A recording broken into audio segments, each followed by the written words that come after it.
Ladies and gentlemen, welcome to MTA episode 30 for the 5th of November 2018. So we've made it pretty far. It's the 30th episode, and I want to say a big thank you for the people that always keep watching this. We're a small community, but you know it's it's what we got, right? And it's fun to make these and have feedback like coming in from in-game and on the stream, and yeah, like have these you know, feedback things coming in, and you know, talk to people about stuff in game and on the Discords and anywhere really. That's really fun to like always pick a topics or pick topics and talk about it, and it's fun to see that people enjoy this. So thanks very much for that. Today, I mean, if you've been on the forums, there's a lot of stuff going on. And particularly on the topic of Classic, of course, that's what we're dealing with here. And we want to start out with the topic of Dire Maul on release, right? And I got this pretty thread here. Dire Maul on release is fine. I don't understand all the QQ that Dire Maul at launch will somehow break progression in MC. Dire Maul was released 7th of March 2005, just 4 months after US launch and less than 1 month after EU launch. Basically, DM was live by the time EU hit 60, so I don't think it's too earth-shattering. More importantly, the big roadblock is probably going to be fire resist, which DM gear won't help. Now, first I'm gonna say my thoughts on this, and then I've got like 1 or 2 really good replies for this. The initial plan from the dev team is to put Dire Maul in the first content release stage, basically with MC, Oni, Azura, Ghost, Kazakh. Now that wasn't really how it was. As said, it came out 4 months later than the release, and people making the argument here that well, for EU it doesn't matter because when that came out in the EU, it was 1 month after their release. Doesn't matter though, because we're dealing with the actual release here. That's first of all. So we're dealing with the release, how the game was, and if it was released 4 months after, we should maybe do that later. The problem with Dire Maul is the following, for anyone that's not really like into the topic or anything. Dire Maul provides some very, very strong items that are, you know, on par, I would even say on par with MC level, because there's some, I believe there was some gloves in there or something with like 50 plus here or something. If it's 52 or 40 doesn't really matter. It's a lot of big items and a lot of add heal to be had on those items. There's MP5 trinkets, right, that wouldn't be out at the start of the server, which give you a lot of sustain. There's the Dire Maul North Tribute runs, which give you rings with hit rating and 15 agility. You can just grind out. Hunters get a really good sword on it, and there's a lot of really good loot to be found in there. And it's not like it doesn't matter. Okay, that's something that we can really nail down, because this gear will help progression very much.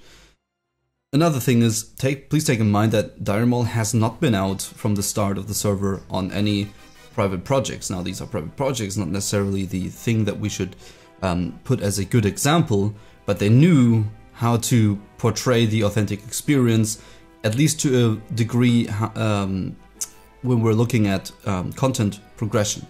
They knew when to release something, and they were listening to people if they wanted Dire Maul out on release or not on release. People said, no, the items are too strong, bring it out 4 months after the release. So they did, and it worked fine. So, you know, you could argue with that. Still, at this point, this is just a plan, the first plan of the developers. Ian said that they're in dialogue with the community, so there is a reason for these threats coming up, and it's not just flaming threats. We don't need to jump on every person that says they want flying in the game. But 1 or 2 of these threats are worth covering to get an understanding for what we can still change. The items are very strong. I don't think it would make a huge difference, if it was out from the start or not. I do, however, think that these items will definitely impact the experience and the game that we're getting. And 4 months after release is not nothing, right? It's not like, yeah, well, if it's 4 months after release out, and we can just put it in right from the get-go. That's not nothing. You can't just say, you know, 4 months of non-DM items do make a difference. We've seen that. We've you know, experienced this. And people then go on to say, okay, then you don't grind Stratholme, Scholomance, Ubers, etc. anymore, which I don't think is very much true, because you need items from there as well. There's bis items in any of these dungeons, basically. So you want to go into all of these dungeons, and you will grind out all of these dungeons. The point, there's a couple of good points down here. Now people are saying, okay, see, this is the guy that says, you know, cannibalize Strat, Skolo, Ubers, which is just not true. You need those items too. People also said that they want to, the problem will be, if anything, fire resistance gear. And now this is an illusion that I can very much take away from you, because you will not need the fire resistance gear except for on 2 tanks, 3 tanks maybe. 3 tanks will need, like, one or two need the cap, and one needs like a little bit of fire resist gear, because take into consideration also that this game will also come out with 1.12 talents already. This is going to make progression a lot different from how it was back then. I'm just going to say different. Easier, of course. Not trivial as people say. There's still people that will struggle in MC and Blackwing there. Trust me, there will be. But the fire resistance myth is not necessarily a thing. What you do is you use fire protection potions to absorb the fire damage, basically. That's a bit more expensive, but you know, usually you're not wearing fire resistance in, at least not in in most fights, right? Then people go on to say what they think about this, and there's a couple of against, but I like this one, although it's a freaking level 1 guy on the forum. He's saying this, and his name is Testorao or something. Not having played vanilla, okay, this is like there's no excuse for spreading false information, and he is of course talking about catch-up mechanics, and you know, getting fire resist will be the roadblock, which is, I mean, he's a little bit salty in this regard, but still he's right, so I kind of wanted to read this to you. Darrrowshire has some very powerful items, especially for healers. MP5 doesn't ring a bell, I know, but maybe you can read it up, blah blah blah, there's a little flame in there. So MP5 plus heal, etc. So the healers are actually getting the most out of this, I think.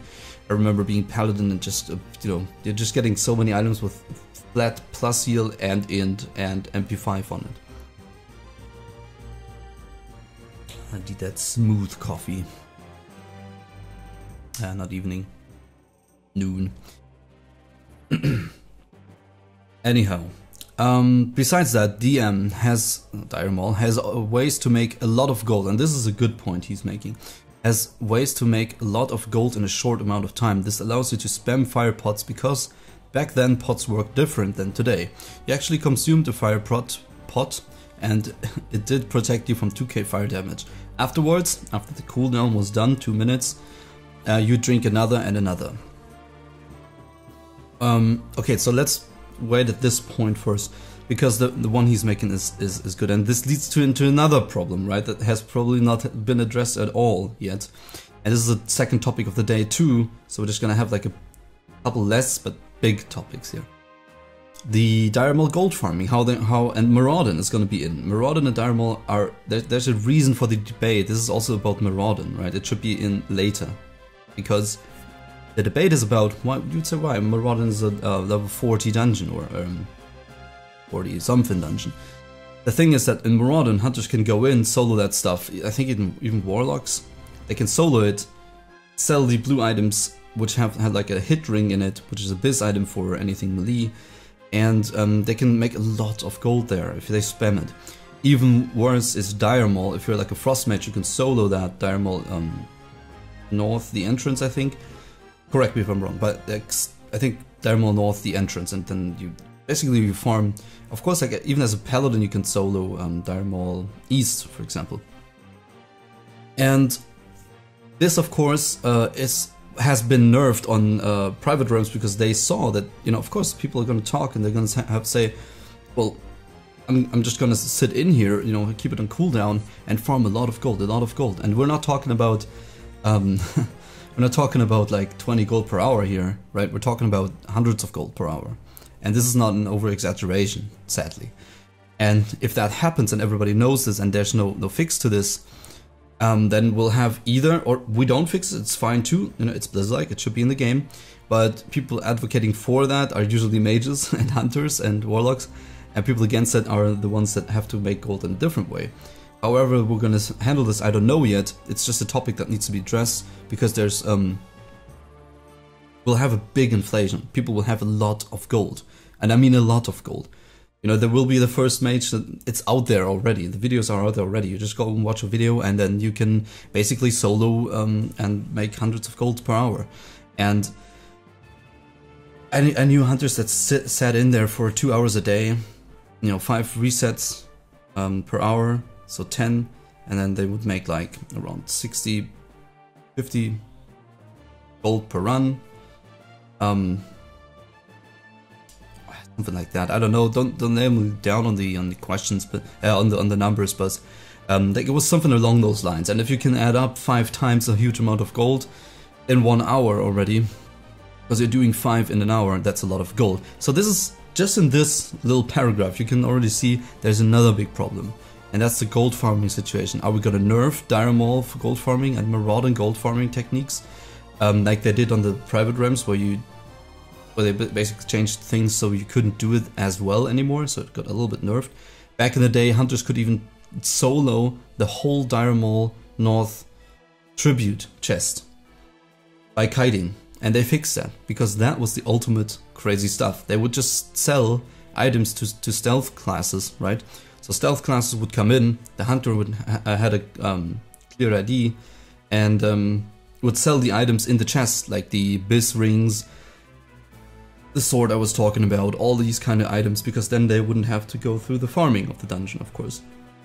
So you'd have like a 15 agility 1 hit ring, which is Biz, pre-raid Biz, and you would, and long time Biz, and you would sell that for 20 gold, right? So you got a ring in there, a sword, 15 gold, so 35 gold. Then you got the rest of the items, you would vendor those, so it's 50 gold per run, right? And you would find herbs and maybe some grays from the kited stuff. Whatever. Okay, so like, and if you were lucky enough and you had 2 rings in there, that's 40 gold and a sword, you know, and then you had the drops from the boss as well.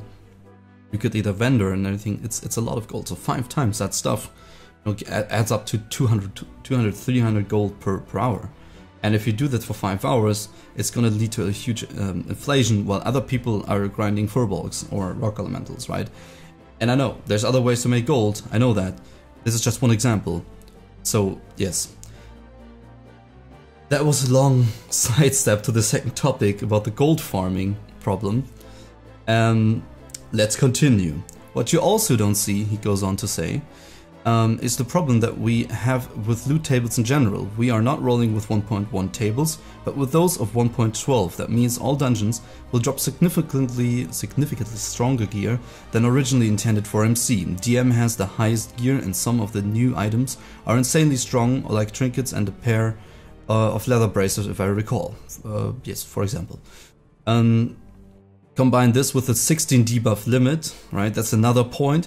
The items used to be very weak when the game first was released until patch 1.4, where like Paladin sets didn't have any add heal on them on tier 1, and you would have strength in spirit, all that kind of stuff on it. Some would have a little bit of healing, or you know, sets were very, very weak before that. And after that they got buffed to actually fit their class, and they were. If I would have to like a number of how much percent they got better, that I feel like, just how I feel like, you know, just like an estimated guess, like how I feel, how much the sets got better, I'd say they probably got about 30% better, a 30% buff, some even 40%, right? That's how much better the sets got, and the loot in general got, even from, you know, Ubers and all that kind of stuff. All those items also got buffed. They were weaker before that, but we're getting them, or do we get them, in a post-nerf state? So we're getting those items that are stronger than they should be at release, A, then we will have DM out, which leads to a gold farming problem, a big gold farming problem, B. Then we'll have 1.12 talents, C. And we'll have the 16 debuff slot limit. That's 4 factors that go and make everything way easier or alter the game in a way strongly that it's not going to be how it used to be. So think about, you know, think about again if you want to have also Dire Maul in this with additional a huge set of additional strong items that make up D 5, not just 4 but 5 points that make everything easier, everything not how it was. You know, people want to have the experience here, and I'm not talking about myself. I personally don't really very much care. I've played private servers, right? I've done everything, but I'm worrying about people that come in here and they think, yeah, great, classic, and then boom, you know, it's everything easy, and they're making 200 gold an hour here, and you know, you can just tick the debuff slots. Of course, it's in, right? And it's way more fun if you get these things step by step. Trust me, it's way more fun if you have 8 debuff slots at the start, even though it sucks, but it's more fun, trust me. And if you have never played Classic, you know, it could be that it's a little bit... I'm worried that people don't get to experience the cool things, and then there's Dire Maul release, you know, and then everybody rushes there and is excited about the new items and stuff. It's not about we don't want people to have things. We want them to give them out step by step because it's way more fun. These are people talking that have played servers, bad and good servers, and they know which ones are the good servers and how it's fun. It's fun if you have a shit set before 1.4, before Black Lunar comes. It's fun. You value your items so much more and other items, and it's cool if you don't have all that stuff available. You're gonna get it anyway, right? And then, you know, you have these upgrades and these more content patches rolling out, and that's what makes it fun. Moving on, combine this with 16 debuff slots, which came in September 2005, and you completely trivialize one of the most prestigious raids in WoW history. Prestigious raids, I don't know, but yeah. Your whole .eu does not work, as the talents debuff limits, updated loot tables were all not present when DM came out originally, but now all of that will be there, therefore the impact will be huge, and he is absolutely right about this. A little bit salty written, but to be honest, he's stating the facts and the obvious. Then people come out, how many people cleared the raid before? It's the 1%. Yes, yeah, it's always the 1%, as if only 1%, you know, and blah. It's, let people tell you when they've done it already, okay? And it's not 2005 anymore. We've played on servers where, you know, the server was out for a week and Ragnaros was dead. This is what you're going to have to deal with, okay? Because there's people that know how this works already, and this is not 1%. It's going to be one guild, okay? And then the next one's going to kill it 2 weeks later, and then 3 weeks later. It's not going to be 6 months, okay? That's not going to happen. And if you put, and that's not going to happen because all of these factors are in. If Dire Maul is in too, it's gonna be quick, right? These people didn't even bother to farm Biz. They just went in there with their green-blue gear that they got from questing, and it worked, okay? Because they knew how to do it. It was a very good effort, to be honest, but it can be done. The more you put in, the faster it's gonna be, and it's not just the 1% that can kill MC. Please get that out of your head. It's not 1%. Not even Naxxramas was 1%, okay? And maybe that was like the only example where it got close to 1%, but as the developers themselves said, pulling the 1% out of your hat is like a magic number that you can always throw in. That was 1%. Get that out of your head. It's not really a thing. People are defending it and they want DM out, I guess. And I can see why, don't get me wrong, right? I'm not on anybody's, like, I personally don't care so much about it. If it's out, it's out, fuck it, right? I'm very relaxed about that whole topic. I'm just telling you that it can very much, if all of these things come together, it can very much be a worse experience than you could have had for your own sake, okay? Then, yeah. But yeah, you know, it's one of these things. And I'm going to I want to show you one more response that was actually well written. And there's another guy, Secret. He's coming in and he says to the OP, you don't understand the QQ. I remember the first 4 months of WoW without Maul. Honestly, they put Maul into the game too soon. This is what I thought as well, because it's actually very soon, right? It should be a catch-up, not it's blacking their tier level gear, right? Too soon. There are plenty of drops in Maul that are a massive help in raiding MC. Xantag is correct, though that 1.12 talents etc. will trivialize the early raid content far more than the DM gear. That's the point, right? Talents are already, you know, it's not Blizz-like and Classic to begin with again, right? Because the talents are 1.12. It's gonna make a lot of stuff easier. 15-minute blessings. You know, Paladins had Consecration as an ultimate, for fuck's sake, right? And Kings was a red Paladin ultimate. Lacerate, a bleeding dot for hunters that was below rank 4 Serpent Sting damage. That was the ultimate. That was the talents we're dealing with. But yeah. Will trivialize the early raid content far more than DM gear. WoW Classic is not going to represent the early vanilla experience, that's the bottom line. I personally think that's a shame. The 1.12 experience cannot already be had on private servers, but whatever. Right. And I think that's basically sums it up for this one. Go read the whole thing yourself. The US forums are actually a really good place to be at the moment, which is fascinating, I would say. But there's a lot of good threads on there, so if you wanna... there's a lot of shit on there as well, but you can find that out for yourself. And then I want to talk about one more thing, which I'm going to make a separate video about, right? But I want to throw it in here for the people that are not really interested in watching probably another 30-minute video about loot trading. And this guy deserves a medal. His name is Nawak. Nawak versus the world, and it's very much so, I think. But this guy really deserves a medal. And first, remember in the last one, I think, last video I said, okay, loot trading, I can see this because in a raid situation, I was the raid leader and I don't want to assign loot again, because that happens. At some point it will happen.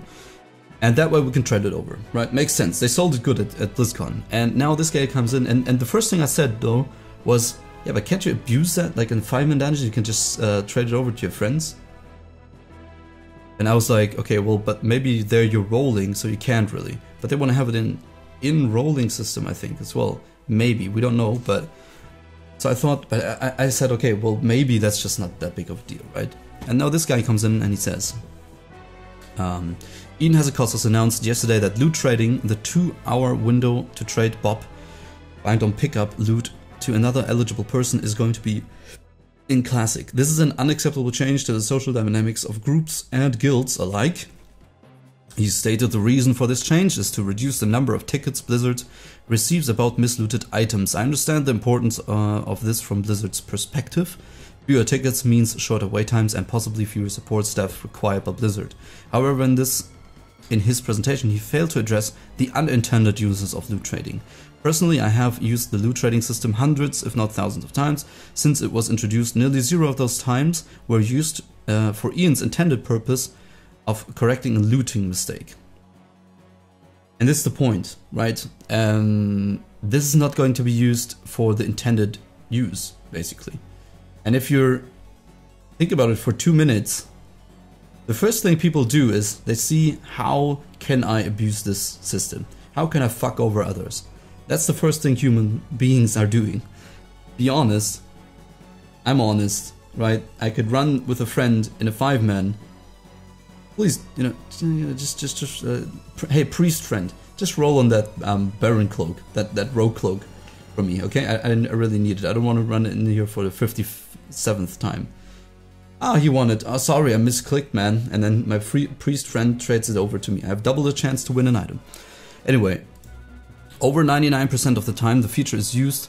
It is used for an unintended purpose. What are some of the uses, selling items, getting your friends to roll for you, right? Ninja looting while obscuring who the ninja is, basically. Master looters holding loot hostage. I'm just going to leave it at this for MTA. And people coming in and say there's only one reason this should not be in vanilla, and it's because it wasn't in vanilla, and people are right about this.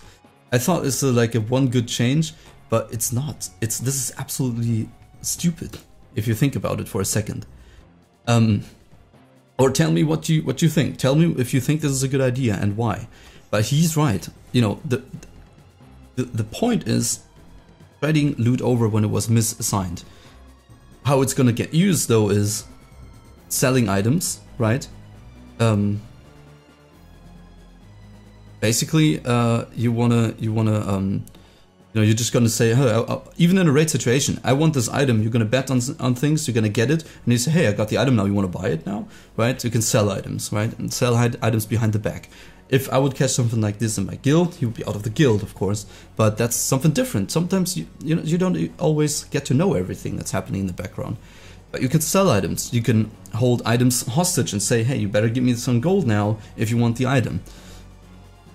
Getting your friends to roll for you. This is very bad for pugging situations. Again, don't pug, but again, not everybody, sometimes you're just pugging. I know, you shouldn't be pugging. I'm the last person that pugs. I do everything in the guild. But sometimes people just are pugging. Sometimes you just want to run a 5-man dungeon. And if you get into a group where there's one guy, just one guy having his friend that always rolls for him, there's no voting system, right? They can say, okay, then we're leaving, or then I'm leaving. Sure, you can do that, but maybe you don't even know it's a friend. Okay, and then you have like a Fury Warrior and a Rogue, and his friend is rolling for him all the time, although he doesn't even need it. He says, I'm a Fury Warrior, I can use the melee loot. And he will just roll, so he always has a double chance of winning an item that you maybe want. Getting your friends to roll with you. And this is the most common use. And ninja looting, obscuring who the ninja is, right? Somebody else, this is like, somebody else is coming in with like his third ult that he just made to fuck around, and he always goes with his friend. He just ninjas stuff, he doesn't give a shit, and he always ninjas and trades it over, goes into the next dungeon, trades it over, and because he doesn't care about that character, no one knows who he is on that character. That's that one, and the other person that always receives the loot stays clean. That's the point. Master looters holding loot hostage. I'm just gonna leave you to think about this. The threads are up. I'm gonna link them. It's been MTA 30, I hope it wasn't too long, but these are very important topics. I wanted to cover them really quick. I'm now gonna record the long version of the loot trading thing. And maybe even a separate video for the Dire Maul. Maybe I'll cut this in two. I'm gonna leave you with this one, okay? I found this one to be very funny. To people that have claimed we are looking through rose-tinted glasses 1 year ago, 2 years ago, 3 years ago, and this would never happen, and people are stupid. There you go, it's out and you can cry all you want. No sharding, no loot trading, no Dire Maul is my stance, but personally I'm very relaxed about this. Make up your own mind and state it on the forum so people can read it. Okay? And don't act like people want to stab you in the eye if they're not of your opinion. It's still a discussion, and you're gonna survive if something is gonna be implemented that you don't want. I believe in that. Thank you very much for watching. I'll see you in the next one. Bye bye.